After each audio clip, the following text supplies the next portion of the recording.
अस्सलामुअलैकुम सामीन। 23 ज़िलहिज्जा और 12 जुलाई है। ख़बर का उन्वान है एसडीएम साहब गिरफ़्तार।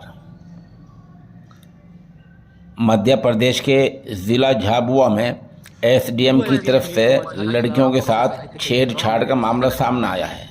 लड़कियों ने एसडीएम पर छेड़छाड़ का इल्ज़ाम लगाया है। इसी मामले में कल मंगल के दिन खुसूसी अदालत में गर्ल्स हॉस्टल की तालिबात के 4 घंटे तक बयानात सुने गए। इन तालिबात ने इन पढ़ने वाली बच्चियों ने एसडीएम सुनील कुमार झा पर फहश हरकत करने का इल्ज़ाम लगाया है। इस इल्ज़ाम के बाद ही पुलिस ने एसडीएम को गिरफ्तार करके अदालत में पेश किया, जहां से उसको जेल भेज दिया गया है। जिस हॉस्टल में ये वाक़या पेश आया वहाँ रहने वाली बच्चियाँ अभी तक भी डर रही हैं, खौफज़दा हैं। इत्तला के मुताबिक कल मंगल के दिन दोपहर लगभग 4 बजे खुसूसी जज पोक्सो राजेंद्र कुमार शर्मा की अदालत में इन तालिबात और हॉस्टल वार्डन के बयानात कलमबंद हुए, जो रात 8 बजे तक बयानात लिए जाते रहे। दरअसल 2 13 साल की और एक 11 साल की नाबालिग तालिबा ने एसडीएम पर गंभीर और संगीन इल्ज़ामात लगाए हैं।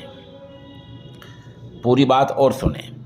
सरकारी रिपोर्ट के मुताबिक एसडीएम साहब इतवार के दिन स्कूल हॉस्टल में मुआयने के लिए पहुंचे। एक तालिबा से पूछा, तुम्हारा नाम क्या है, तुम कहाँ रहती हो? इतना पूछने के बाद एसडीएम ने उस तालिबा के कंधे पर हाथ रखा और उसको बेड पर बिठा लिया। बुरी नीयत से एसडीएम साहब ने उसकी कमर पर हाथ फेरा और फिर उसको पकड़ लिया और उसके बालों को सूंघ कर पूछा कि कौन सा तेल लगाती हो? तालिबा ने कहा, आंवले का तेल लगाती हूँ। फिर तालिबा की पेशानी को चूम लिया और ये भी पूछा, हद कर दी, ये भी पूछा कि तुम्हें माहवारी कब आती है? फिर ये भी पूछा कि माहवारी रोकने के लिए कौन सा पैड इस्तेमाल करती हो?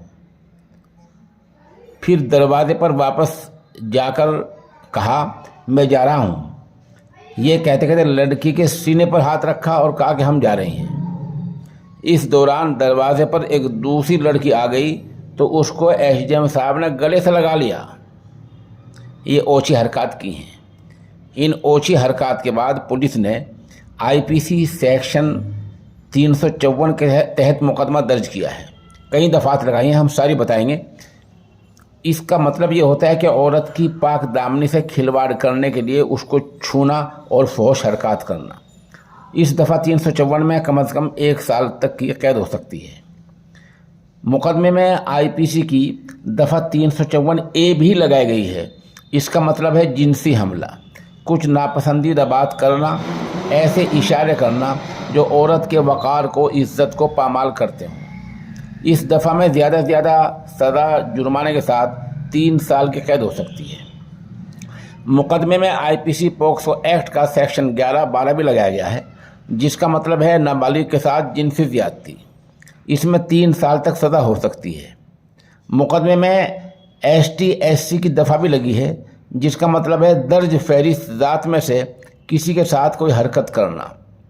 इसमें कम से कम 6 महीने और ज़्यादा से ज़्यादा जैसा मामला सामने आए उम्र कैद की सज़ा का भी इम्कान है।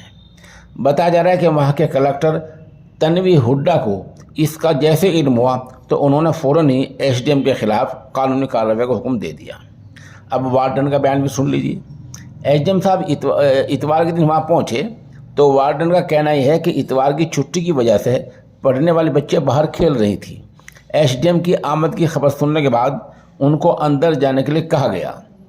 एसडीएम के साथ वार्डन खातून अंदर जाने लगी तो उसको एसडीएम ने यह कहकर रोक दिया कि वो तालिबात से अकेले में बात करेंगे, उनके मसाइल अलग से सुनेंगे और ये पता चल जाएगा कि हॉस्टल में कोई गड़बड़ तो नहीं हो रही है। ये कहकर एसडीएम अकेले अंदर चले गए। अकेले में जो कुछ उन्होंने ओछी हरकत की वो आपके सामने है। अब हमें इसमें 3 बातों का इंतज़ार है। एक तो ये कि मध्य प्रदेश सरकार एसडीएम का मकान कब ढाती है, कब उनके मकान पर बुलडोज़र चलवाती है। दूसरा कि एसडीएम के बैंक के खाते कब सील होते हैं। तीसरा ये जो एसडीएम तालिबात के साथ ऐसी ओछी हरकत करता है, वो कहीं और भी करता होगा, उसका मोबाइल रिकॉर्ड पूरा कब तक निकाला जाता है।